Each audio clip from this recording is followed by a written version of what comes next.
Hello, everybody. Welcome to tonight's edition of From the Boardroom to the Locker Room. And tomorrow morning, it gets underway at the home of Cricket Lords, where the World Test Championship will start over 5 days, possibly even a sixth day, because there is a reserve day for this World Test Championship between the Proteas, South Africa, and their nemesis and foes, Australia. And joining us on the program to look ahead to the World Test Championship, favourite cricketing correspondent and guest, former Protea, as well as convener of selectors, and just a nice guy, Omar Henry. Omar, welcome to the program as always.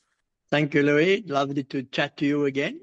Always nice to have some cricket to watch during the winter months here in South Africa, of which we all are suffering from the cold at the moment. Lords in London, I cannot believe that 12 or 14 months ago, you and I were having a conversation about how poor South Africa's Test cricket was. They hadn't pretty much won a game. They were languishing way down the bottom of the world rankings and ended up at number one in the rankings and take on the defending champions Australia tomorrow. Oh, how fortunes can change.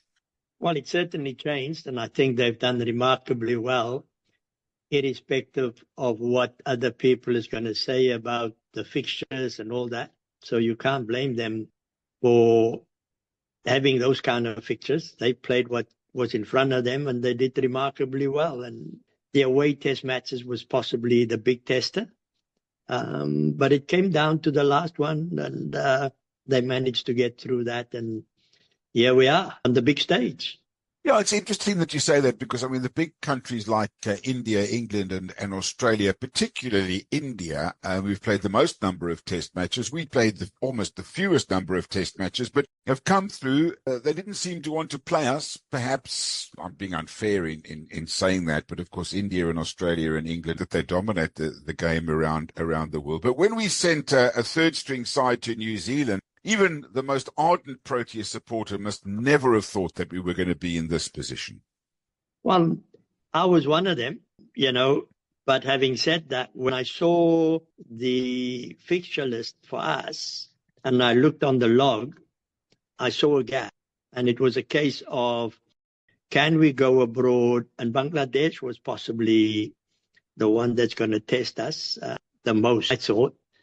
And we came through with flying colors. So, look, a lot of people will have their opinions about how flawed the World Test Championship is, but that is for the ICC to consider and think about how they're going to do that. And Test cricket in itself is basically under pressure. So there's a lot to really absorb and try and resolve. And I'm sure over the next 5 or 6 days, it's even going to become more of a topic. My wish, to be quite honest with you, I would love South Africa to win it. And that will just put the cat among the pigeons. And maybe the ICC will come up with a better Test Championship formula. In terms of red ball cricket, two sides going into this World Test Championship pretty undercooked by virtue of the time of the year and the fact that they've just come off the IPL and white ball cricket. How much influence do you think that's going to have on the game? I think it will have quite a big influence on it. So then comes to in terms of the short space of time that they had to prepare and who's going to really maximize that time and the detail that is required to play that test match. Having said that, the modern cricketer today, those who have played all three formats, or T20 cricket and test cricket, they've come accustomed to that and made the necessary changes in terms of their preparation, their mindsets, etc. So it's not the first time that they're confronted with something like this, but this is a one-off World Test Championship final. So, yeah, anything is possible.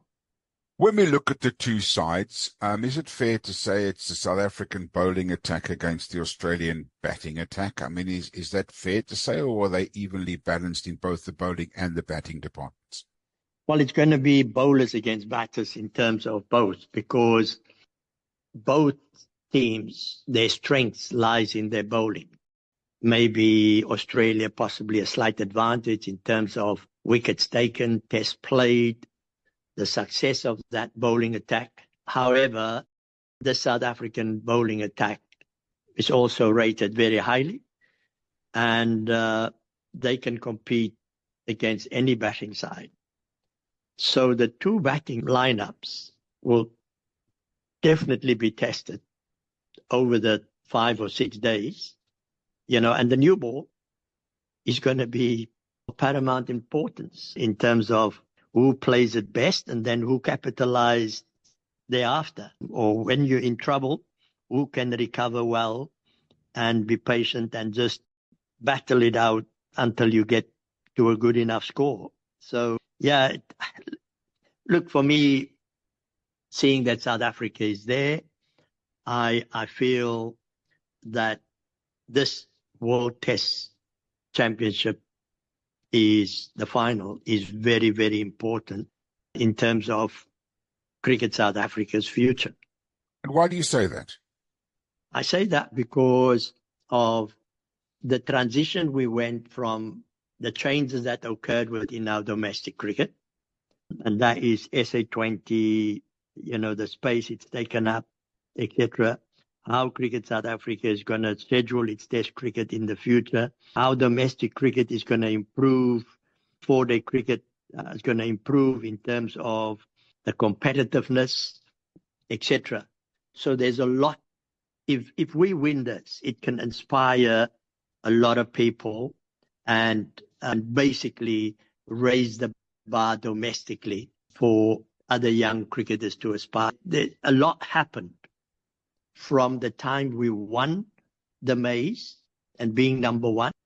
And for us to achieve that first one, a lot needed to be done. And that was achieved. And then we lost it a little bit and we came back through this and we did well to get here. Now it is a case of how much have we learned from both those experiences. A, won it. B, getting into the final, and we have a chance starting tomorrow. So if we can take a lot of the learnings and ensure that those things don't happen again and try and avoid them and really install a better structure, players complained about the amount of 4-day games they played last year. Yeah. I'll never complain so about there's the a lot to amount absorb, T20. Louis, and we need to become smarter in the way we put structures in place, our planning, etc., etc., etc. Sometimes these things happen on an ad hoc and piecemeal fashion, but we need to learn, and we need to learn very quickly. I know the World Test Series is diary, if I may call it that, is planned way in advance. But I guess also taking the mantle of World Test Champions commercially, that should benefit Cricket South Africa as well. The victory here and the tag that they'll carry going forward for the next couple of years, and also for kids to go, I want to play for the World Champions, would be fantastic. Well, definitely. I mean, these are the aspirations I'm talking about. And if some of those youngsters that has got into the team now, success, like a Graham Smith, who at 22 went to England and scored 2 double hundreds. Yeah. That sort of put that team on that pathway. And some of the experts saying that basically gave him the confidence and the dressing room the confidence that they've got a leader that can lead by example. Yeah. Oh, how different it could have been if he'd got a pair or whatever when he went as a 22-year-old. We'll talk to Graham Smith a bit more in a while. So let's talk about the two teams and how we match up. Usman Khawaja, Steve Smith and Travis Head. I guess there's any team in the world that would have any of those at the top of their order. Oh, yeah. I mean, look, they've done it. They've worn the T-shirt. They've experienced the ups and downs, and they are there for a reason because they earned it. And they are good players in their own right, and they challenge you in different ways. So, yeah, the key for our bowlers is to apply the pressure on them, ball after ball after ball, and try and get them back into the dressing room as quickly as we can. Yeah, everybody spoke when England came up with their baseball cricket and how flamboyant they are. I mean, it's the natural Australian flair to be aggressive and to attack, particularly Travis Head. And he's the kind of guy that if he bats for 50 balls, he's going to get a lot of runs. I mean, Khawaja and Smith perhaps a little bit slower and a lot more patient, but Travis Head is going to definitely be, I mean, in the team meeting tonight, most probably the guy that they're going to say, when he comes in, we got to get him out quick. Not that they don't want to get anybody else out, but he's the kind of guy that can take the game away from you in 15 overs. I think the way I see it, you've just got to seize the moment when it arrives. And you've got to keep applying the pressure, stay in the contest and never give up. 5-6 days is a long time. And Yeah. you might lose a session, but you can come back and correct that and get back into the game. So I think the South African core have seen that as well. And they've experienced it in their journey to where they are now today. And they came through it. So those experiences will count for a lot. And I just sense that there is a desire, a very strong desire in our camp to win this. And I think the experience and the youths complement one another, and there's a hunger. It's now, how are they going to address every day for the next 5 or 6 days? And if that mindset is right, then, in a one-off test match, anything is possible for me. And some people will say South Africa is not the underdog. I reckon on experience and achievements, we are, and I don't mind being the underdog.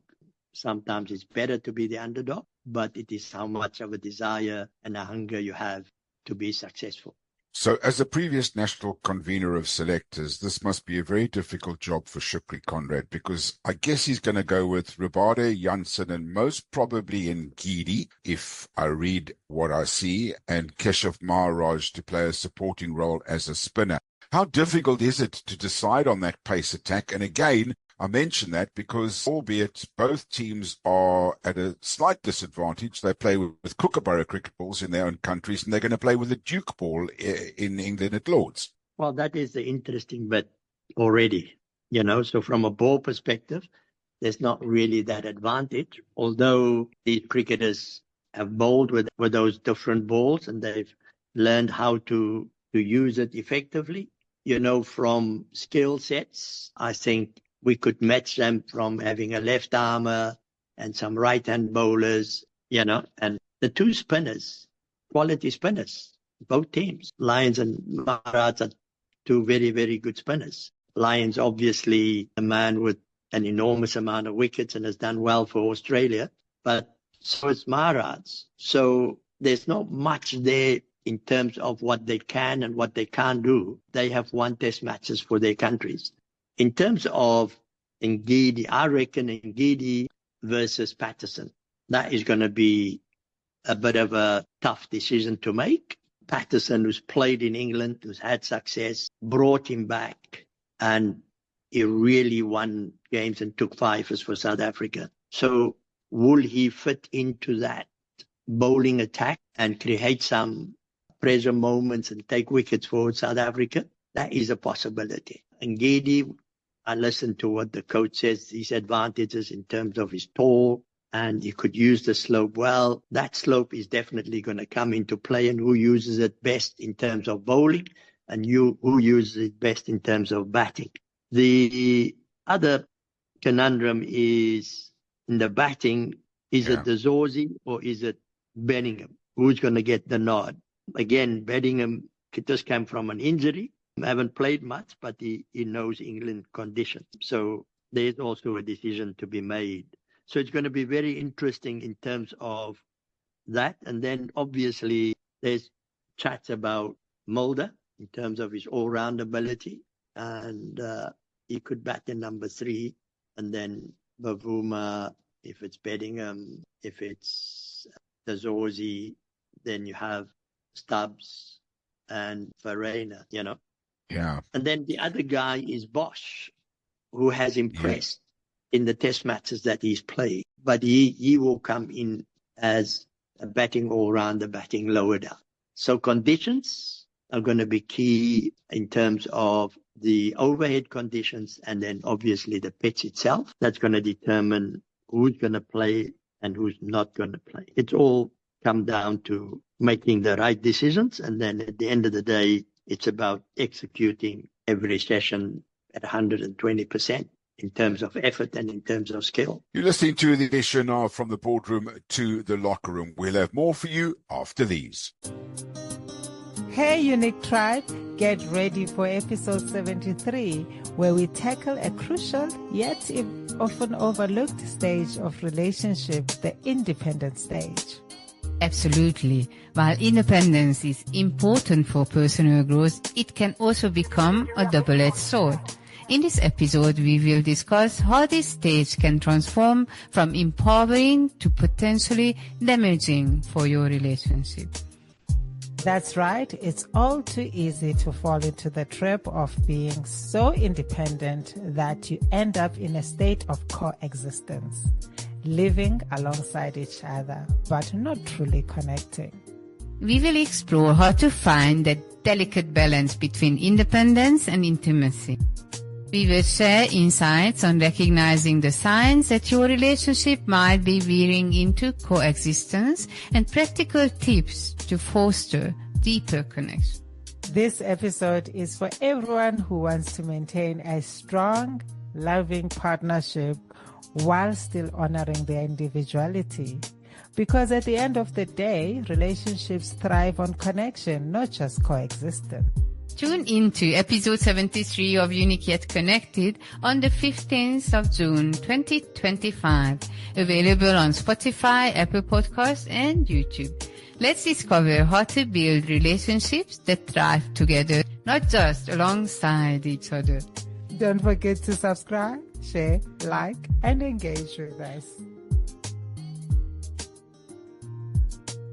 So we look at factors like last night's practice session, for example, and I guess the Australian media and whoever else were there looking at this, and they were sending information back to their team. Is it a smokescreen when you see that while they were doing fielding practice, Verreynne, Bedingham, Markram and Mulder were there, and Tony de Zorzi was throwing balls down to them? Does that mean that de Zorzi has not cracked the nod, for example? Or is that just a smokescreen and it's just how the guys do their fielding practice and there's nothing to be read into it? In terms of fielding, sometimes you rotate the thrower and then your turn to go and catch again and whatever. It's just what the public getting to be seen. On the other hand, the team or the squad by now should know who's going to play. If they have worked out what the overhead conditions is going to be over the next 6 or 7 days. I mean, I heard Bavuma was sort of talking about the pitch and it was not happy with the amount of grass that he saw on it when they went to Lords. But having said that, that grass could be taken off within the next day or two. So things could change. But like I said, those decisions of the Zorzi versus Bedingham and Geedy versus Patterson are going to be very important, but it will be made on the basis of overhead conditions and pitch conditions. Oh, well, I've commentated at many great grounds around the world, and obviously we all have our favorites by virtue of either where we were born or the memory that we have. But what I will admit was in 1999, when I went to Lords for the very first time, you almost get kind of like a little bit of a shiver when you walk in there. It's just something really special about the place. Tell us a bit more what it must be like playing in a World Test Championship final and what it's like actually playing there. Well, I've commentated and I represented Scotland against MCC on that ground. That is the closest I've come. But it is, historically, it's definitely, as you walk in, it hits you. The entire environment, how it is structured, you cannot walk into the members' pavilion without a tie. And, you come out of the dressing room through the members' pavilion down. And then when you come down onto the ground, it is a huge slope, So you have to make those adjustments. And then the crowds, I mean, it's just phenomenal, And then when you look on those boards and you see all the legends' names and those who got hundreds, double hundreds, and fifers and tenfers. The history, everything, it's phenomenal. To absorb it and to really go out there, in a way, it inspires you. It can scare you, but it's a wonderful place to be, and it's a lasting memory, regardless what happens. And what I guess is one of the keys after what you just said now is the calmness of Shukri Conrad and Temba Bavuma, because neither of them throw their toys out the cart. They're very calm. They're very soft-spoken. And I guess that's going to help in keeping the guys controlled and keeping their emotions intact. I think they both had a part where that sort of contributed to this growth of them. And that speaks volumes. I know Shukri better than what I know Bavuma. And by nature, he is a very positive individual. As a player, he was very aggressive. He was attacking, possibly played more attacking shots than what is played defensive shots. And he's a risk taker. But he's become very intelligent in terms of his risk taking. He's very calculated. But it drives positivity. It drives growth. And that is, I reckon, necessities within playing the game and coaching the game. He's definitely matured in terms of his man management and how he does things. And he's very forthright and he's clear. And it's obvious that the players trust him. And I think Bavuma, that I don't know very well, but I've watched him growing over the years and the tough challenges that he faced and how he came through that. The two of them definitely complement one another, and they've got the hearts and minds of the players backing them. That makes for a very, very good dressing room, and you could possibly go to war with it.